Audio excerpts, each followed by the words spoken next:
welcome back to the second edition of Inside O-Town, which is a conversation about everything Ortonville. We have with us today our second show, Recreation Director from Brandon Township, Waybrant. First of all, welcome to the program. Thank you for having me, Greg. And we're going to talk, it's early June, we're going to talk a lot about what's coming up for the 24th. You've got a big deal going on at the park. Talk a little bit about what's going on currently, because I know we've got softball and Little League, some of those kinds of things going, and it's kind of your busy season to some extent, I would think.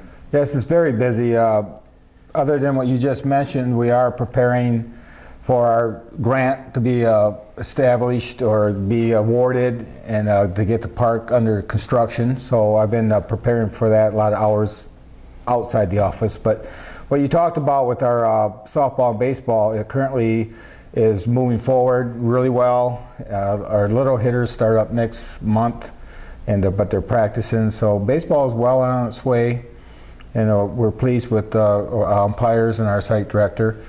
And then we also have what you mentioned was June 24th, which was a date, as a lot of people might remember, used to be Ortonville Days. We are moving forward with our movie night, and we moved it to the Ortonville Day slot.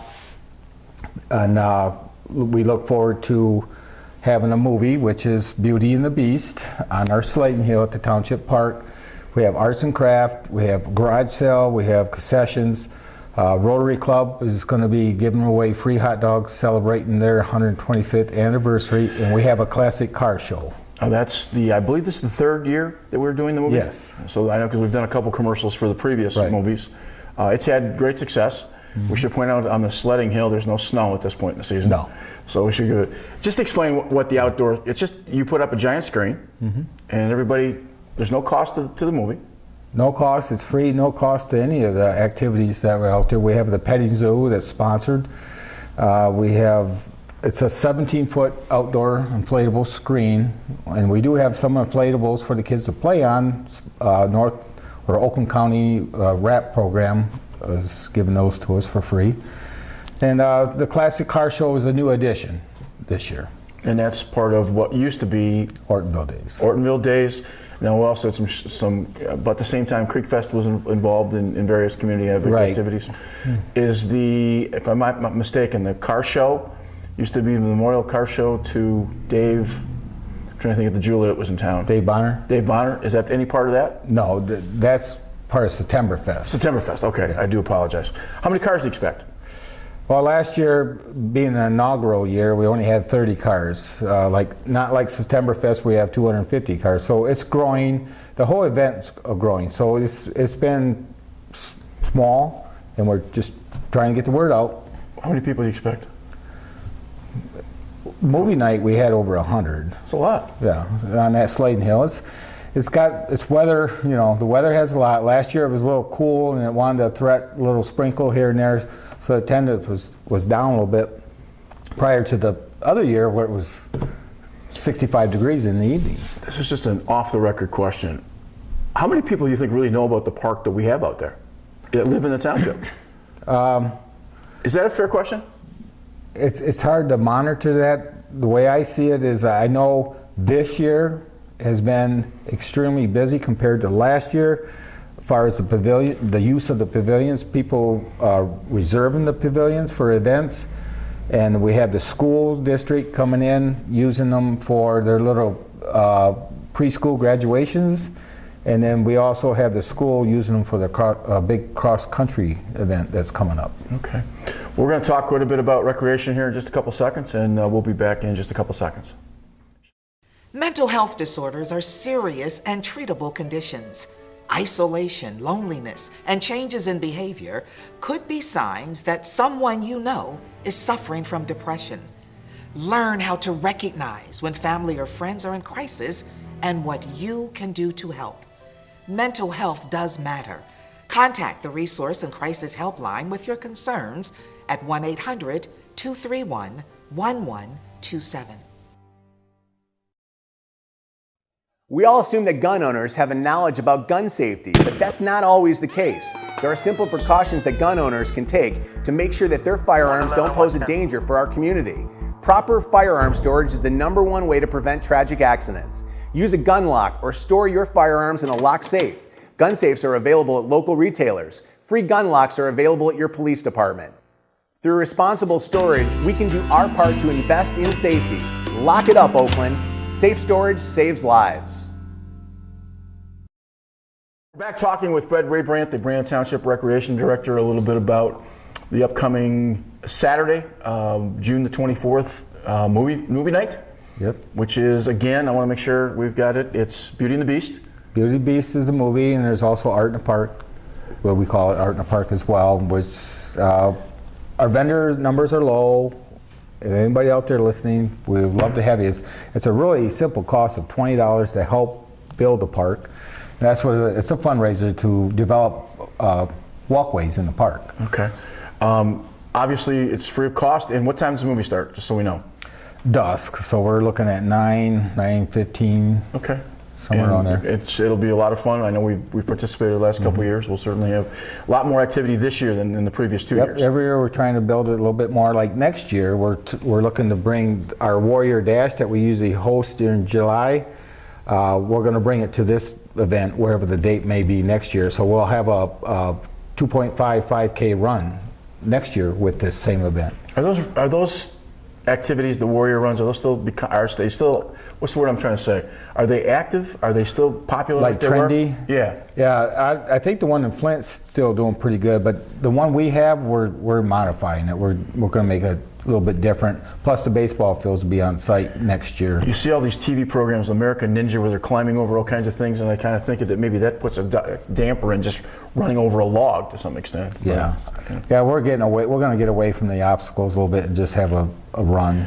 Okay. Talking about the park, I just want to briefly touch on, you had announced the grant come way back in March, and now you're talk a little bit about the grant and where the park's going to go from here in terms of what you're trying to do with the park. Well, yesterday I met with the DNR at the park, and for the new grant we just wrote, and she's very impressed with the park. The current grant for the Land and Water Conservation Grant Fund, we're going to put $409,000 into what we call Phase 2 of the master plan of the park, which will get us 4 playing fields for baseball, softball program, enough parking, benches and picnic tables and grills and stuff like that. You don't. 4 baseball fields don't cost $400,000. There's a lot more to that than that. Yeah, there's like an $80,000 parking lot going in as well. Plus bioswales, the drainage, land balancing. What's a bioswell? Bioswell is engineering terming to get your runoff water going in the right direction. Okay, so a complete scheme. How many phases are there to the park? 3. Okay. So this would be the second phase? Second phase. What would be the third phase? Third phase is currently been being developed by in-kind service, donations, stuff like that, and that's a passive side of the park, which is we have a trailway going through the wetland, and then you come out into what we call the Living Tree Library Botanical Garden. We have memorials over there. You can buy a memorial brick or just a brick saying your family. You can plant a memorial tree with a plaque, and then we also have the educational tree library that we did receive grant money for that as well. What's a brick cost? Anywhere at the low end, $45 to $100. And a tree? The tree is your choice. You can bring a monster one in, or you can bring a $60 one in. I was just thinking bringing in a palm tree and have it the Fred Waybrant Memorial Tree. There you go. We'll put lights on it. When the park is done, whatever the time frame is, you're going to end up with how many fields, a sledding hill? Give us an idea of what will be out there. The total current park, the 42-acre park, will be what we call 4 multi-purpose fields, which is 4 large or legal-sized soccer fields / flag football, and then we have the lacrosse.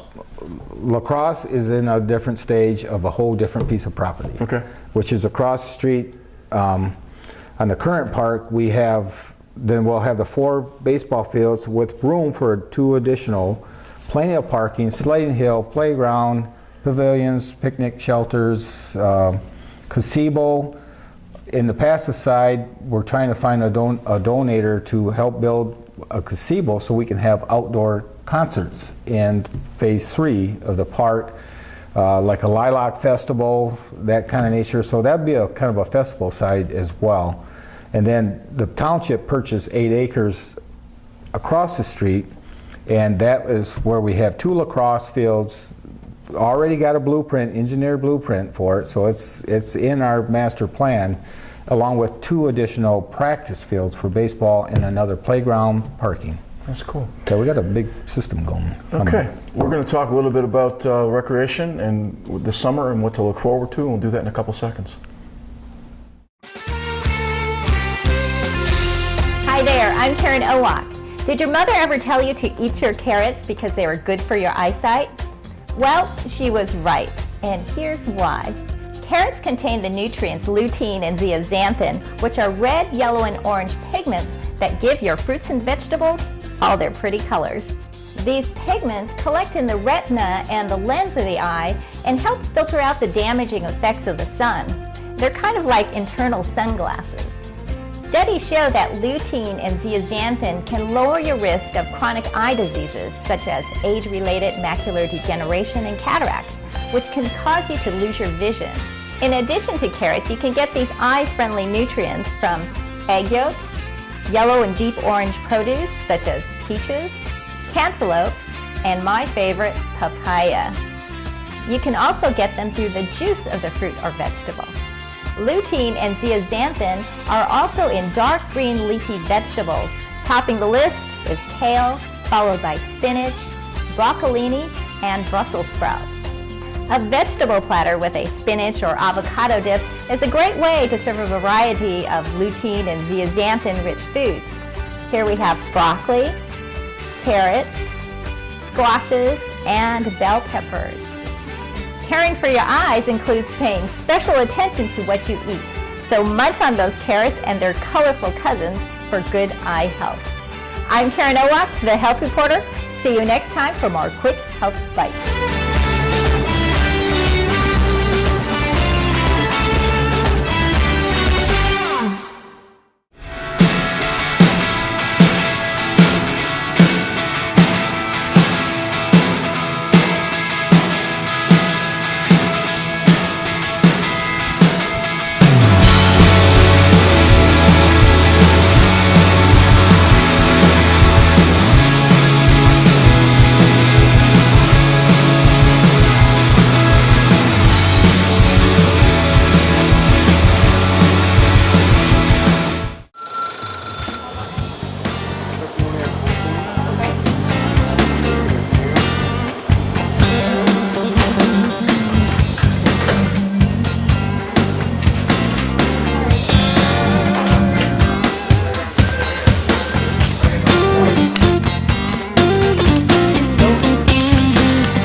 back again inside O-Town, talking a little about recreation with Brand Recreation Director Fred Waybrant. Fred, what's coming up for the summer? I know we've been obviously talking about the movie and a little bit about the park. What's coming up for the summer, and what can we peek into the fall a little bit? Yeah, right now registrations were taken for our tennis program, and which we host that at Harvey Swanson Tennis Courts, which is the old varsity tennis courts.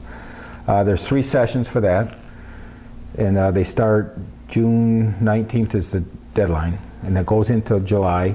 We also have the skate park, which has been an ongoing issue for years, and we finally, the rec department took it back over from the village, and we ran a session 1 already, and it was ran because of a donated sponsorship, so all these kids got to skate free, and there was 16 of them.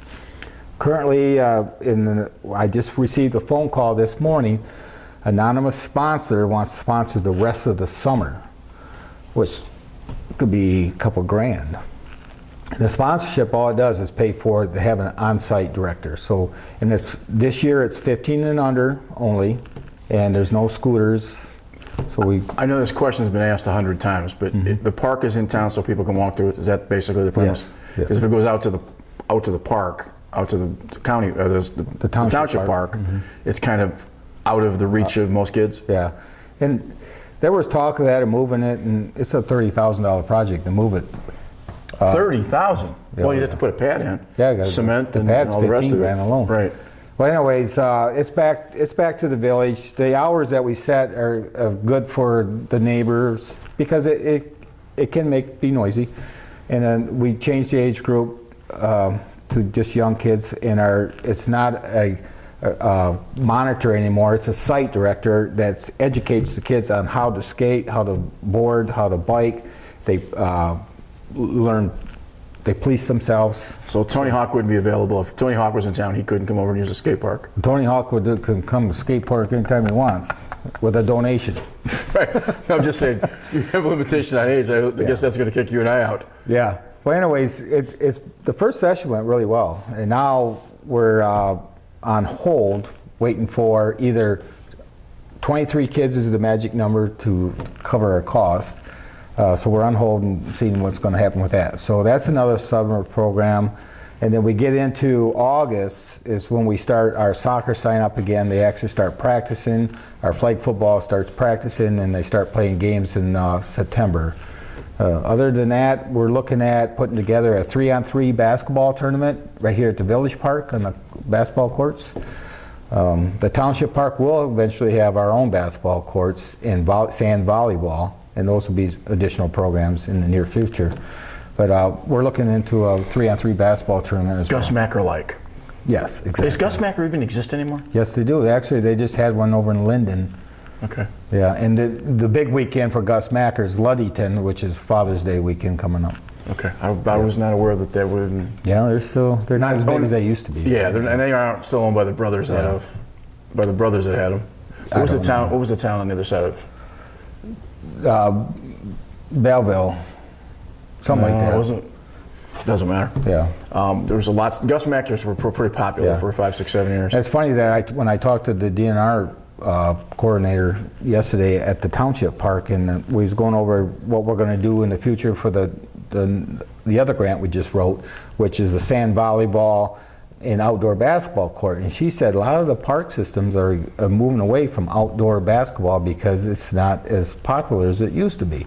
I said, well, it is around here, so we're moving forward. So right now we got softball and baseball, Little League stuff, right? Yes. And they're playing currently? Yes. Okay. Coming up then, end of June, July, what do we got? Anything else? Yeah, the tennis and the skate park, and then, of course, we're... You happy with where the skate park is right now? Yeah, I'm very happy with it. Kids are using it, so it's a good thing for me. I'm glad we got it back. We got it, probably should never gave it up in the first place, but I'm just a worker, not a politician, and so things are going fine. But your prime focus, that's not probably fair. Your baby, if you will, is certainly is the Township Park. Yes, you've worked really hard to make sure that goes from that standpoint. Are there any other things out on the horizon that you're looking at that we might be able to peek into the future? Other than, I mean, the park itself is a full-time job. yeah, that we're looking forward to doing more community events at the Township Park.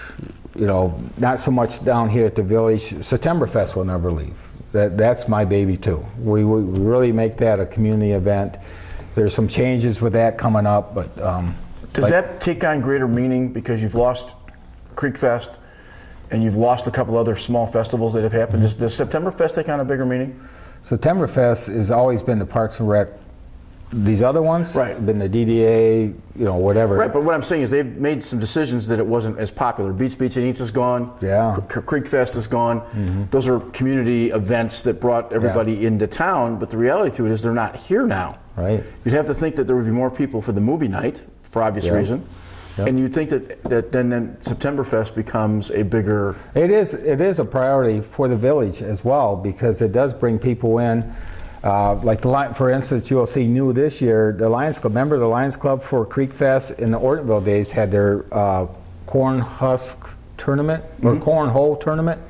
They're bringing that to Septemberfest now. Okay. They are also... you make my point. Yeah, and they're bringing, and on the same piece of property they ran the cornhole tournament, they're going to bring their beer tent as well for Septemberfest. That's the first in 28 years. Now, that's their baby. That's not part of the township, but we are going to support them. The reason I asked the question is that I lived in Gaylord for a while, and Alpenfest is there. You know, that's the biggest part of the year. As golf courses and ski resorts started to develop in the community, there was more and more commercial traffic because the retailers wanted more and more people to come for these various events. And the Chamber of Commerce finally said no, because it was diminishing Alpenfest. It wasn't as big. It was a brat weekend and a beer weekend and things of that nature. All of a sudden everybody went back to just having Alpenfest, and it took off. It really took off. Yeah. And they ended up having a lot more people sort of on the resurrection of it than they did when they originally had it. So they poured a lot of money and time into that sort of that one festival, and it had according to those folks, it had a lot more impact on the community than if they had 8 festivals that were sort of minor league rather than have one large festival.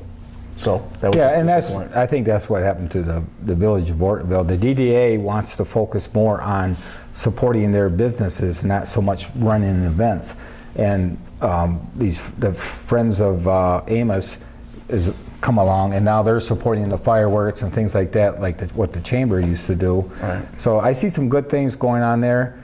Septemberfest is going to be the main event in Ortonville. It has been, it always will be.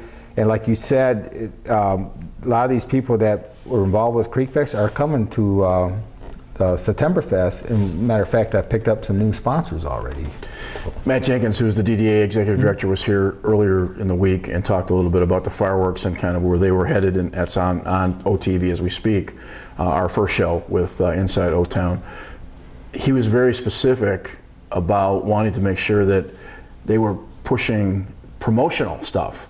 And it's even like the fireworks. They said they're moving back to the 23rd of, which is the day before your event, right, so that they could get premium dollar value, because they can't get it if they do it the following weekend because it's just too expensive. And everybody and his brother is putting off fireworks on the 30th, the 2nd, the 3rd, right, the 4th of July. So it makes perfect sense to get more for your money if you can move it off by 7 days. Exactly. They get a $500, because we used to run the events. You get a $500 discount. You either get the discount in funds, or you get additional shots. No, but a conscious effort to make an idea that maybe we're not Clarkston or we're not Oxford, just in population size. Right. But we can still have the same if we're willing to jockey a little bit. I think that's a huge step forward for the DDA and for the community, because we get more for less to some extent. Yeah, I like what Matt's doing. He's a good man. Yeah, he is. And one last thing on the Septemberfest that I wanted to mention, that it is on homecoming this year, so the alumni have an opportunity to enjoy the festival as well. Cool. Anything else we're missing? We covered a lot. Other than better weather? Well, weather's always in Parks and Rec's best friend. Thursday it's only about 75 today, but it's supposed to be 90 on Monday, but that's neither here nor there. Yeah. Anyway, for Fred Waybrant, for Lucas and the boys in back, my name is Greg Norman. We'll catch you next time on Inside O-Town. Thank you for watching.